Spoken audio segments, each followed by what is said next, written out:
Gramagat Cairn Corla. Agus Boile Mawiekas a Gawal Uachtarán Zelenskyy as Uachta Quid Orad Ermagin. Want to extend our deep appreciation and gratitude to President Zelenskyy for his address on this historic day. I want to acknowledge the presence of the diplomatic corps, but in particular our friend Ambassador Goresko and her staff, and I want to pay you a particular commendation for your work in these very trying times.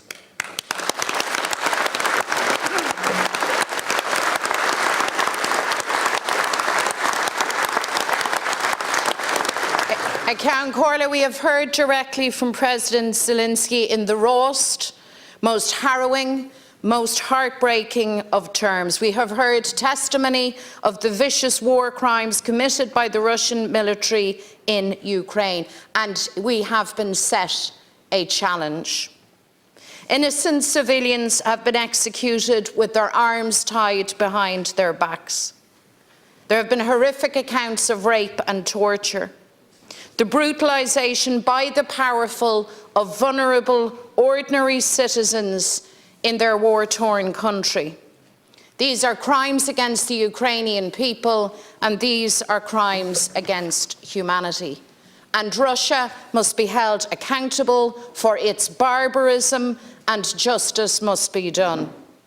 These human rights violations and grave breaches of the Geneva Convention demand investigation by the International Criminal Court and prosecutions to follow. The truth is, Cairn Corla, that Russia has turned its back on dialogue and peace. For 42 days and nights, it has chosen war. It has chosen brutality. It has chosen the violation of international law. Russia has closed the door on dialogue, and through its criminal actions, it has thus far rejected avenues for diplomacy. Indeed, far from demonstrating a willingness to engage in peace negotiations, Russia has escalated its ferocious violence through the indiscriminate targeting of civilians. But all the while, Cairn Corla, the Russian embassy in Ireland and Ambassador Yuri Filatov have acted as unwavering and unapologetic propagandists for his country's illegal invasion of Ukraine. Yesterday, in the face of evidence of Russian war crimes in Bucha and areas surrounding Kyiv, they claimed that this evidence was fabricated. They described it as another stage of the disinformation war against Russia. I believe this shameful response demonstrates the depths to which the Putin regime will stoop to justify the savagery of Russia's military aggression. The Russian ambassador wants us to ignore the evidence before our very eyes. Well, Mr. Filatov, we have heard the accounts of murders carried out by your soldiers, reported from numerous credible sources. We have seen the aerial photographs of human remains left scattered by the side of the road. We have seen the cars carrying white flags to indicate civilian passengers riddled with shrapnel. The evidence of such atrocities condemns Russia before the world, and the world will not turn a blind eye. It is, Cairn Corla, long past time for Ambassador Filatov to be expelled from Ireland.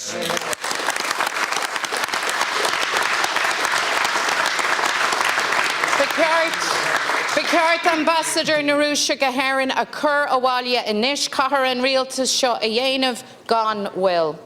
Yesterday, Lithuania became the first EU member state to expel its ambassador from Russia. They did this as an action to uphold human rights, to uphold justice. I commend them for it, and I believe our country should follow suit. I believe this would be a most powerful action as a military, neutral, non-aligned state, as we too stand for human rights and justice, and I call on the Taoiseach and Government to act now. And of course we must do more. The people of Ireland stand with Ukraine. We strongly support Ukraine's stated desire to join the European Union. We must respond to the humanitarian crisis by providing refuge to those fleeing for their lives. And of course, as an elected member of the UN Security Council, we must use every available avenue to press for the de-escalation of conflict, for a ceasefire, for dialogue and for a Russian withdrawal and an end to this terrible war. Ireland supports economic sanctions against Russia.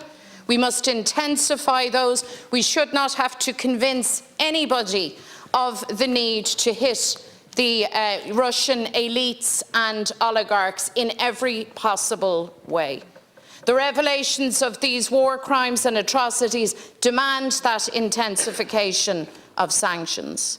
I want to welcome, Ceann Comhairle, the announcement by EU Commission President Ursula von der Leyen of a new round of measures, including the ban on the import of Russian coal, the transaction ban on 4 Russian banks, and the ban on Russian vessels from EU ports. The impact of these sanctions creates a real economic challenge for Ireland and across the EU, but Russia and Vladimir Putin must feel the full weight and consequences of this invasion. Russia should not doubt our resolve, should not doubt our solidarity with the beleaguered people of Ukraine, a people who, as we speak in this very moment, fight for their lives, fight for their freedom, fight for the survival of their nation. They fight a war of liberation from tyranny, for the right to endure and to go on, and they will. Because we know a nation is a living thing, a breathing thing. Ukraine lives, Ukraine breathes, and Ukraine will go on.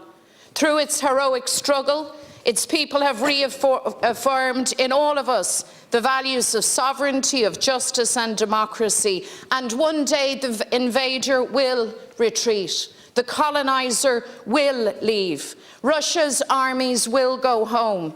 And the strength of the Ukrainian people and the support of her allies will see to that.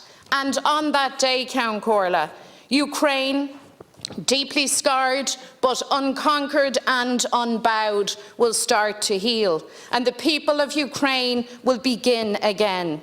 Shattered cities, broken homes, displaced families and communities will come together once more and shape Ukraine's destiny. In that spirit of hope, and standing on the foundation stones of our shared humanity, Ukraine will emerge once more into a new dawn of peace and freedom. And Ireland stands with you now in your dark days, and we will stand with you yet in the light of a victory of humanity over injustice, of light over dark, of life over death. Slava Ukraini!